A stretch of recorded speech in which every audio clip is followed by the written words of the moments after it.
राजेश जी भी कुछ कहना चाह रहे हैं, उनसे प्रतिक्रिया ले लेते हैं और उसके बाद आपके पास में वापस लौटूंगी। प्रमोद मिश्रा जी। नहीं देखिए प्रीति जी, मेरी अब आवाज आ रही प्रीति जी? बिल्कुल बिल्कुल बिल्कुल। नहीं प्रीति जी, देखिए ये जो विपक्ष के लोग हैं, ये सत्ता के इतने लोभी हैं कि देश के खिलाफ भी ये कामना करते हैं कि भारत में ऐसी चीजें हो। सोचिए कितने बड़े सत्ता के लोभी हैं। और मैं आपके चैनल पे पूछ रहा हूँ आशीष जी से, ये बताइए कि मुस्लिम कट्टरपंथी का समर्थन करते हैं कि नहीं करते हैं, और ये भी बताएं कि ये मुस्लिम कट्टरपंथी विश्व के लिए घातक बन चुका है कि नहीं बन चुका है। और हमने भी देखा है, ऐसा नहीं कि देश ने नहीं देखा है, और कश्मीर में भी देखा है हमने कि कश्मीर में किस प्रकार से मस्जिदों से ऐलान होता था कि बहन बेटियों को छोड़ दीजिए, यहाँ से निकल जाइए। ये सब ऐलान इस देश ने देखा है, इस देश ने उस दर्द को सहा है। ऐसा नहीं कि हमने नहीं सहा है। और आज भी जो कश्मीरी पंडित है वो दर दर भटक रहे हैं, उस चीज को भी हम देख रहे हैं। तो इस देश ने भी सहा है और धर्म के आधार पर ही बंटवारा हुआ है। पाकिस्तान कोई ऊपर से आसमान से टपक के नहीं आया, इसी देश का हिस्सा है। बांग्लादेश कोई ऊपर से नहीं टपक के आया, इसी कांग्रेस ने अलग किया था। इसी कांग्रेस ने पाकिस्तान को धर्म के आधार पर अलग किया था। जब आपने धर्म के आधार पर अलग कर दिया तो इस देश को भी खंड खंड विखंडित करने के लिए आपने कितने बड़ा षड्यंत्र किया कि एक देश को धर्म के आधार पर अलग कर दिया और दूसरे देश को स्थापित करिए, और वो भी स्थापित करिए तो कट्टरपंथी मुस्लिम संगठन को समर्थन करके। जब भी किसी कट्टरपंथी मुस्लिम संगठन पे बैन लगता है या आतंकवादियों पे बैन लगता है, आप चले आते हो बयान देने के लिए। राहुल गांधी जी विदेशों में जाके बयान दे देते हैं देश के खिलाफ। तो ये देश के खिलाफ षड्यंत्रकारी लोग हैं। ये कांग्रेस ने केवल बांटों की राजनीति किया है, देश को तोड़ने वाली राजनीति किया है। ये कभी देशभक्त नहीं रहे हैं, ये हमेशा राष्ट्र विरोधी तत्व रहे हैं और राष्ट्र के खिलाफ इन्होंने काम किया और राष्ट्र को टुकड़े टुकड़े करने वाले जो गए उसका समर्थन किया है इन्होंने। ठीक है आशीष जी, आप जवाब दीजिएगा, लेकिन उससे पहले प्रमोद मिश्रा जी का रुख करते हैं, चूंकि समय कम है उनके पास। प्रमोद मिश्रा जी, अब जो स्थिति बांग्लादेश में बनी हुई है, आपने तमाम अभी तक खबरें भी देख ली होंगी और जो फोटो विजुअल जो सोशल मीडिया पर सर्कुलेट हो रहे हैं आपने सबको देख लिया हो, लेकिन भारत सरकार जो यहाँ पर काम कर रही है, मैंने आपको बताया कि 17,000 छात्र हैं जिनमें से 9,000 आ चुके हैं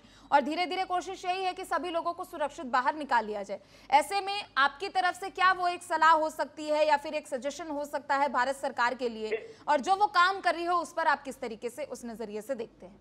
मैं सरकार से निवेदन यही करूंगा कि जो वहाँ पर हिंदू धर्म के विशेष लोग जो वहाँ पर जिस भी कारण से वो परेशान हैं, पीड़ित हैं, चाहे वो छात्र रूप में पढ़ने गए हैं या वहाँ पर जो हिंदू लोग रह रहे हैं, उनके लिए अभी आने वाले भविष्य में बहुत बड़ी मुसीबत बनने वाली है। वर्तमान से भविष्य दिखाई देता है और वर्तमान से भविष्य का निर्माण होता है, ये धर्मशास्त्र कहते हैं। तो भविष्य वहाँ का बहुत गड़बड़ होने वाला है। इसलिए भारत देश कम से कम एक हिंदुओं का देश है, सनातनियों का देश है। तो मैं सरकार से निवेदन यही करूंगा कि उनको भारत में जगह देनी चाहिए, उनको वापस बुलाना चाहिए यहाँ उनको जगह देनी चाहिए, यहाँ पर आकर के, और सनातनियों का देश, सनातन लोग आकर के अपने देश में सुरक्षित रहें।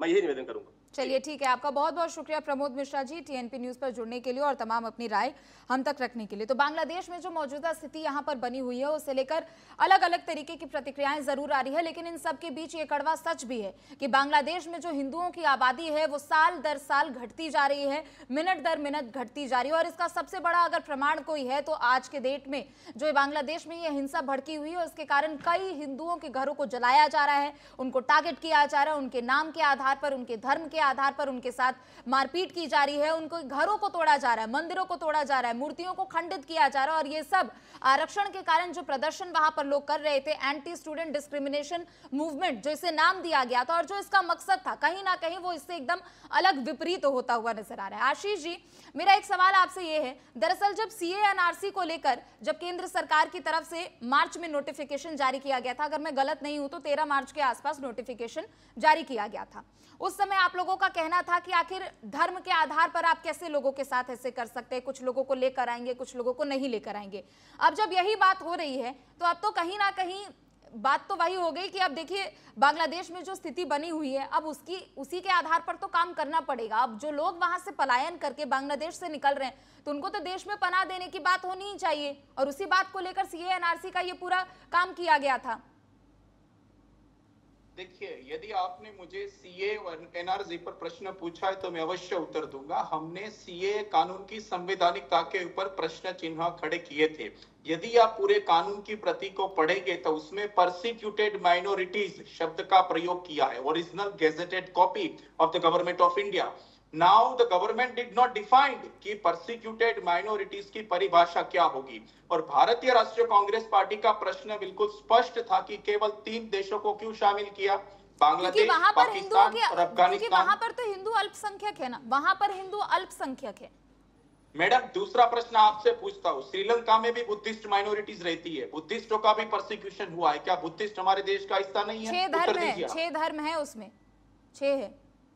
मैडम परसिक्यूटेड माइनॉरिटीज की बात कर रहा हूँ, श्रीलंका कानून में शामिल नहीं था, केवल 3 देश थे कि जिसमें बांग्लादेश था, पाकिस्तान था और अफगानिस्तान था। आप 6 धर्म की बात कर रहे हैं, मैं देश की बात कर रहा हूँ आपके समक्ष। आप कानून पढ़ लीजिए, आपको पता चल जाएगा। आपने पढ़ रखा है, आप बता दीजिए, आपने पढ़ रखा है, आप बता दीजिए। मैं अवश्य इसलिए आपको बता रहा हूँ मैडम कि 3 देश को शामिल किया था, Bangladesh, Afghanistan, Pakistan. And it has been clearly mentioned in the original gazetted copy of the government of India कि हम 6 रिलीजियस परसिक्यूटेड माइनॉरिटीज को अलाउ करेंगे। Now that is why we will question that why Hindi में बोल लीजिए, हिंदी में बोल लीजिए। श्रीलंका को शामिल क्यों नहीं किया, म्यांमार को शामिल क्यों नहीं किया, अफगानिस्तान को छोड़ के अन्य देशों को शामिल क्यों नहीं किया?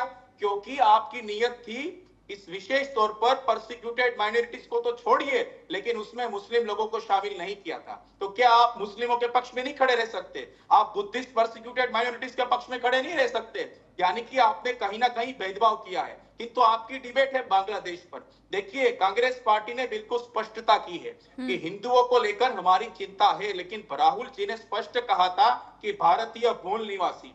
अब प्रीति जी आता हूं, जिस प्रकार से बीजेपी के प्रवक्ता ने हमारे ऊपर आक्षेप लगाए, 2 प्रश्न के उत्तर दूंगा। पहला, 2 नेशन थ्योरी किसने परिभाषित की थी, मुझे उत्तर दे दीजिए। भारतीय राष्ट्रीय कांग्रेस पार्टी ने विभाजन को स्वीकार नहीं किया था। वीर सावरकर ने कहा था कि this nation should be partition on grounds of the religion. दूसरी बात, ये भारतीय राष्ट्रीय कांग्रेस पार्टी पर आक्षेप लगा रहे थे कि देशद्रोही पार्टी है। मैं आपको बताना चाहता हूं कि जब संविधान सभा ने हमारे ट्राई कलर को एक्सेप्ट किया, पूरी कॉन्स्टिट्यूएंट असेंबली ने, उसके 3 दिन के पश्चात वीर सावरकर का बयान आता है, The tricolor cannot be the national flag of India. We want a saffron flag. यानी कि भगवा ध्वज चाहिए।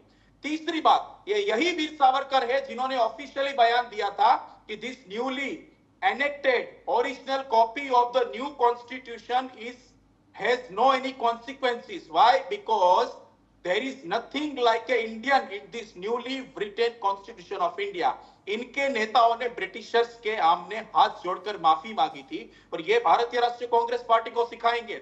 और प्रवक्ता बीजेपी में आपको पूछता हूं, आपके पूर्व प्रधानमंत्री श्री अटल बिहारी वाजपेयी जी ने कहा था, इंदिरा गांधी जी को दुर्गा का रूप कहा था। अब ये भूल गए क्या? आप ये भी भूल गए कि बांग्लादेश को क्रिएट करने में और बांग्लादेश के निर्माण में इंदिरा गांधी जी का क्या रोल था? अब ये भी भूल गए कि इंदिरा गांधी जी हो, राजीव गांधी जी हो, जिन्होंने इस देश के लिए, इस देश के मिट्टी के लिए स्वयं का बलिदान दिया, और आप उस पार्टी पर आक्षेप लगा रहे हो। ठीक है, आप जवाब दीजिए राजेश जी। आप इतिहास पढ़ लीजिए पहले अच्छे से, फिर डिबेट करने के लिए आइए, तो औचित्य रहेगा। शांत रहिए, बहुत बोला आपने, बस शांत रहिए आप। नहीं प्रीति जी, ये तो मैं पहली बार सुन रहा हूँ कि देश का बंटवारा धर्म के आधार पर सावरकर जी ने किया था। मतलब कांग्रेस के प्रवक्ता आपके चैनल पे बैठ कर आप मेरी बात को गलत तरीके से परिभाषित कर रहे हैं, मुझे बताइए। आशीष जी, अभी खुद ही तो आपने कहा था, अभी खुद ही तो आपने कहा था, अपने तरीके से तोड़ मोड़ के बयानों को मत लीजिए। अभी सुन लीजिए पहले, उसके बाद आप काउंटर कीजिए। मैं पुनः सुन लेते हैं ना, पहले सुन लेते हैं, की बात की थी, पहले सुन लेते हैं, उसके बाद आप काउंटर कीजिएगा। प्रीति जी, मैं पहली बार सुन रहा हूं कि कांग्रेस के प्रवक्ता कर रहे हैं कि देश का बंटवारा धर्म के आधार पे, कि एक देश मुस्लिम देश होगा, देश इसमें हिंदुओं का और बाकी लोगों का किसी का कोई स्थान नहीं होगा, कट्टर मुस्लिम पंथी इसमें राज करेंगे।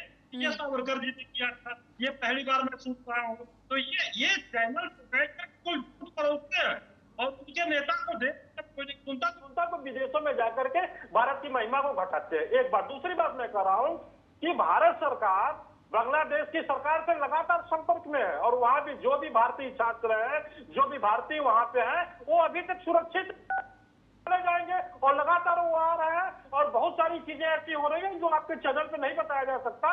बहुत सारी गुप्त चीजें होती है जो फॉरेन पॉलिसी में आती है, उसको ओपन भी नहीं किया जा सकता, और भारत सरकार वो काम कर रही है। तो उसकी चिंता तो आप छोड़ दीजिए। एक बात, दूसरी बात, आप ये नहीं बताएंगे कि आप सीएए का समर्थन कर रहे हैं कि नहीं कर रहे हैं। आप उठाकर उसको अफगानिस्तान से जोड़ देंगे, मुस्लिम से जो, आपको केवल कट्टरपंथी मुस्लिम ही चाहिए, आपको हिंदुओं से कोई मतलब नहीं है। आपकी खड़ा किया था, कानून नहीं पढ़ा है तो बोलना बंद कर दीजिए। आपने कानून की ओरिजिनल कॉपी पढ़ी है? प्रीति जी, एक मिनट, इनको प्रश्न पूछिए, कितने धर्म के लोगों को उस कानून में शामिल किया था? कितने धर्म के लोगों को एक सेकंड पहले सुन लेते हैं, उनकी बात को सुन लेते हैं। सर इतना बता दीजिए, कितने धर्म के लोग थे उस कानून में? जितना झूठ परोसा, मैं इनके विषय में एक शब्द भी इंसर्ट नहीं किया है, और ये इनके सुनने की पेशेंस नहीं है। ये कांग्रेस वालों की आदत है, सुनना नहीं चाहते, केवल झूठ सोचते हैं, परोसते हैं, और लोग हमारी बातों को स्वीकार कर ले।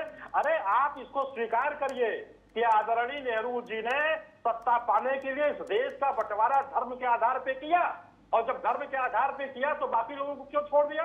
हिंदुओं का क्या उन्होंने कभी केयर किया? जो पाकिस्तान से बेचारे हिंदू आए थे, अब सारी घटनाएं मैं बताऊंगा। बांग्लादेश, हमारे बंगाल के सड़कों पे अन्न जल के बिना कैसे रहे वो बताऊं क्या सारी घटनाएं आपको? आंख से कैसे आंसू निकल रहे थे वहां पे? क्यों डॉक्टर साहब कांग्रेस, सब सारी घटनाएं मैं आपको बताऊं क्या? आपकी जो ये मानसिकता रही थी हमेशा से हिंदी विरोधी रही है, और आप इस चैनल पे बताइए कि आप सीएए का समर्थन कर रहे हैं कि नहीं कर रहे हैं। इनसे पीछे से पूछिए कि ये करते हैं कि नहीं करते हैं। अब ये जो हिंदुओं की दशा देख रही है बांग्लादेश में, अब ये करेंगे कि नहीं करेंगे? मैं यही प्रश्न पूछना चाहता हूं इनसे। ठीक है, चलिए जवाब दे दीजिए आशीष। मेरा जवाब स्पष्ट है, हम सीएए कानून को समर्थन नहीं करते। अब दूसरा प्रश्न प्रीति जी से ये पूछता हूं कि ये बीजेपी के प्रवक्ता है, मैं इनका रिस्पेक्ट करता हूं, सम्मान करता हूं, मुझे केवल ये बताइए, ये सीएए कानून कर रहे थे, उस कानून में ओरिजिनल कॉपी में कितने धर्म के लोगों को नागरिकता प्रदान करने की बात को रेखांकित किया गया था? कितने आप बता दीजिए। चलिए, आप बहुत देर से बोल रहे हैं इसी बात को लेकर, आप बता दीजिए। नहीं, प्रश्न पूछना हमारा काम है। विपक्ष में तो पढ़ा तो होगा ना कि पढ़ा भी नहीं है, कि विपक्ष में नहीं है तो हम पढ़ेंगे भी नहीं। बिल्कुल नहीं, मुझे बीजेपी के प्रवक्ता से नहीं, आप बता दीजिए ना, आप बता दीजिए। चलिए आप बता दीजिए, जब तो आप बोलिए ना, आपको बताना नहीं है तो फिर आप क्यों उस मुद्दे को बार बार उठा रहे हैं? जब आप उस चीज पे जवाब दे ही नहीं सकते हैं, जब आप उस चीज पे जवाब दे ही नहीं सकते हैं, तो आप क्यों उस प्रश्न को बार बार उठा रहे? अस्वीकार नहीं कर सकते। आपको यह प्रश्न उनसे पूछना पड़ेगा, बीजेपी के प्रवक्ता से। आप मुझे मत बताइए मैं क्या पूछूं क्या नहीं पूछूं, आप इतना बताइए ना, जब आपने अगर पढ़ ली है सीएनआरसी की कॉपी आपने पढ़ ली है, तो आप बता दीजिए उसमें कितने धर्मों को शामिल किया गया है। 3 देश का नाम आपने बता दिया जो कि है उसमें बांग्लादेश, पाकिस्तान, अफगानिस्तान। धर्म बता दीजिए। प्रीति जी, मैं पुनः कहता हूं, यह प्रश्न था बीजेपी के प्रवक्ता से, तो मेरा प्रश्न है तो मुझे उत्तर मिलना चाहिए। यदि उनको मालूम नहीं है तो मैं उत्तर दूंगा। अरे आपको मालूम है ना सर, आपको मालूम है, आप ही बता दीजिए। चलिए, उनको नहीं मालूम है, मैं कहती हूँ नहीं मालूम है उनको, नहीं मालूम है, आप बता दीजिए, आप बता दीजिए, आप बता दीजिए। देखिए मैडम, मैं प्रश्न का उत्तर नहीं दूंगा। आप तो फिर जब उत्तर आप नहीं दे सकते हैं तो मैं वही तो कह रही हूँ। सुन तो लीजिए पहले, सुन लीजिए पहले, सुन लीजिए, उसके बाद सिर हिलाइएगा। मैं क्या कह रही हूँ, मैं क्या कह रही हूँ, जब आप उस चीज का प्रश्न का उत्तर नहीं दे सकते तो आप उस प्रश्न को छेड़िए ही मत। लेकिन सीएनआरसी का सवाल यहाँ पर इसलिए उठ रहा है चूंकि उसके कानून में उसके कानून में इसे अंकित किया गया है कि पाकिस्तान, बांग्लादेश, अफगानिस्तान, इन 3 देशों से जो भी धर्म के लोग आएंगे, आप बार बार सवाल पूछ रहे कौन से धर्म के लोग आएंगे, मैं बता रही हूं आपको, हिंदू, सिख, बौद्ध, जैन, ईसाई और पारसी धर्म से जुड़े शरणार्थियों को भारत में शरण दी जाएगी, जो कि 31 दिसंबर 2014 से पहले आए होंगे। लेकिन ये पूरा जो आप ये कह रहे कि भारत की कूटनीति का हिस्सा होगा, ये जो भी हिस्सा होगा, वो एक अलग सवाल है। लेकिन कहीं ना कहीं आप इस चीज को तो एक्सेप्ट करिए कि हाँ, वहां पर अत्याचार हो रहा है। अगर वहां के लोग यहाँ पर आते हैं, उस अत्याचार से पीड़ित होकर वहां पर वो लोग आते हैं, तो हम लोग उनका तो समर्थन कर रहे हैं इस चीज में, भारत सरकार का तो समर्थन कर रहे हैं। लेकिन आप लोग कह रहे हैं कि नहीं, ऐसी स्थिति बन सकती है भारत में भी। तो हिंदू आप भी हैं, हिंदू मैं भी हूँ, हिंदू वो भी हैं। देखिए प्रीति जी, हिंदू मैं भी हूँ, इस बात के 2 पहलू हैं। पहला पहलू तो यह है कि भारतीय मूल निवासियों को सुरक्षित करना, और दूसरा पहलू जो आपने कहा कि हिंदुओं की स्थिति वहां लगातार खराब हो रही है, तो भारतीय राष्ट्रीय कांग्रेस पार्टी का उनको भारत वापस लाने में कोई हमें समस्या नहीं है। आप इनको शरणार्थी के रूप में पुनः भारत ला सकते हैं। लेकिन यहाँ पर बात थी, भारतीय जनता पार्टी के प्रवक्ता देश के समक्ष झूठ बोलते हैं। इन्होंने बात कही, नेहरू की बात ले आए, हिंदुवाद की बात ले आए, सीए की बात ले आए। प्रीति जी, एक बात बताता हूँ, वीर सावरकर ने किताब लिखी थी 1923 अरे इतने 1947 में जाइएगा तो 2024 में क्या चल रहा है वो भूल जाएंगे। समय की कमी है मेरे पास, समय की कमी है मेरे पास, नहीं समय की कमी है। मैं दूंगी मौका, इतने उग्र होने की जरूरत नहीं है। राजेश जी, आपसे भी यही सवाल है कि ये जो सीए एनआरसी को इसलिए यहाँ से जोड़कर देखा जा रहा है क्योंकि अब बांग्लादेश में उन हिंदुओं की है जो कि वहां पर पीड़ित है और उनकी संख्या लगातार घटती जा रही है। हालांकि कानून में यह प्रस्ताव है कि 31 दिसंबर 2014 से पहले जो लोग भारत में आ चुके होंगे उनको ही भारत का सिटीजन माना जाएगा, उनको ही शरणार्थी माना जाएगा। तो क्या इस तरीके से समझा जाए कि भारत सरकार, एनडीए की सरकार सकती है कि उसमें कुछ संशोधन हो सके? नहीं, देखिए प्रीति जी, दुनिया में जहां भी हिंदू समाज रह रहा है, हमारी पार्टी और हमारे पार्टी की सरकार और ये भारत सरकार जो इस समय वर्तमान में है बिल्कुल हिंदुओं की चिंता करती है और पूरी दुनिया में जहां भी हिंदू है और हम चाहते हैं कि वो सुरक्षित रहे और अगर कहीं उनको शरण नहीं मिलता है तो बिल्कुल हम उनके लिए बिल्कुल आंखें बिछाए बैठे हुए हैं। बिल्कुल उनका स्वागत है। एक बात। दूसरी बात मैं ये पूछना चाह रहा हूँ प्रीति जी कि ये बताइए कि ये पाकिस्तान में, बांग्लादेश में, अफगानिस्तान में ये मुस्लिम कब से अल्पसंख्यक हो गए? ये तो CAA का कानून तो अल्पसंख्यकों के लिए बना है ना, कि जो हमारे पड़ोसी मुल्क पाकिस्तान में, अफगानिस्तान में या बांग्लादेश में जो अल्पसंख्यक के बेचारे हैं, जिनके साथ जो प्रताड़ित किए जाते हैं, जिनके साथ वहां पे दुर्व्यवहार किया जाता है, तो उनके लिए कानून बना हुआ है ना। ये कह रहे मुस्लिमों के लिए भी छोड़ दीजिए। तो क्या पाकिस्तान में मुस्लिम अल्पसंख्यक है क्या? बांग्लादेश में मुस्लिम अल्पसंख्यक है क्या? अफगानिस्तान में मुस्लिम अल्पसंख्यक है क्या? जरा इसका जवाब पूछिए आशीष जी से। ठीक है, चलिए समय की कमी भी है मेरे पास। आशीष जी, एक छोटा सा कमेंट आप दे दीजिए, क्योंकि देखिए कुल मिलाकर सवाल यही है। प्रीति जी, देखिए मेरा बिल्कुल स्पष्ट उत्तर है। बांग्लादेश में जितने भी भारतीय मूल निवासी है उनको भारतीय राष्ट्रीय कांग्रेस पार्टी को चिंता है, जिसमें हिंदू समेत सभी लोग शामिल है, भारतीय मूल निवासी। सिर्फ हिंदू क्यों नहीं बोलते हैं आप लोग? सिर्फ हिंदू क्यों नहीं बोलते? हिंदू समेत क्यों आ जाता है, लेकिन क्यों आ जाता है? भारत का संविधान पढ़िए, वहाँ ये नहीं लिखा हुआ है कि इंडिया इज अ हिंदू राष्ट्र, वहाँ लिखा हुआ है वो पता है, लेकिन कंट्री। सुनिए, आप सुनिए, वो ठीक है, वो आपका भी कहना सही है, संविधान में नहीं लिखा है कहीं पर ऐसा, लेकिन जो आज की बात हो रही है वो बांग्लादेश में उन हिंदुओं की बात हो रही है जिन पर अत्याचार हो रहा है। अगर वहां पर हिंदू का नाम पूछने पे, अगर हिंदू का वो नाम हो रहा है, उस पर अत्याचार हो रहा है, तो आप उस पर तो एक बार मुखर होकर बोलिए, लेकिन किंतु परंतु समेत ये सब क्यों आ जाता है? कदापि हमारी पार्टी केंद्र में नहीं रखती। आपको पता है, आजादी से पूर्व से लेके 1885 से लेके आज तक मेरा अभी भी बयान वही रहेगा। भारतीय मूल निवासी के जितने भी लोग हैं, जिसमें हिंदू भी शामिल है, सिख भी शामिल है। क्या आप भूल गई कि बांग्लादेश में हिंदुस्तानी सिख भी रहते हैं? आप भूल गए थे, इसलिए आप बार बार पूछ रहे थे कि 6 धर्म के लोग कौन है। बहुत बहुत शुक्रिया आप दोनों का यहाँ पर जुड़ने के लिए। समय की कमी है, तो बांग्लादेश में जो मौजूदा स्थिति यहाँ पर बनी हुई है उसमें अगर सबसे ज्यादा कोई हिंसा में अगर जो दर्द झेल रहा है, दंश झेल रहा है, तो वह भी हिंदू की आबादी है। चूंकि 1951 से लेकर जब बांग्लादेश पूर्वी पाकिस्तान हुआ करता था, तब से लेकर 2024 तक हिंदुओं की संख्या, हिंदुओं की आबादी निरंतर वहां पर कम होती जा रही है और नतीजा ये है कि आज वहां पर अल्पसंख्यक कम से भी कम दायरे में वहां पर पहुंच चुके हैं। और ऐसे में अब कहीं ना कहीं सवाल यह भी है कि आखिर उन हिंदुओं का क्या होगा, क्या वो भारत आ सकते हैं? CAA NRC तमाम अलग अलग तथ्यों को भी इससे जोड़कर देखा जा रहा है। खास कार्यक्रम में इतना ही। देखते रहिए TNP।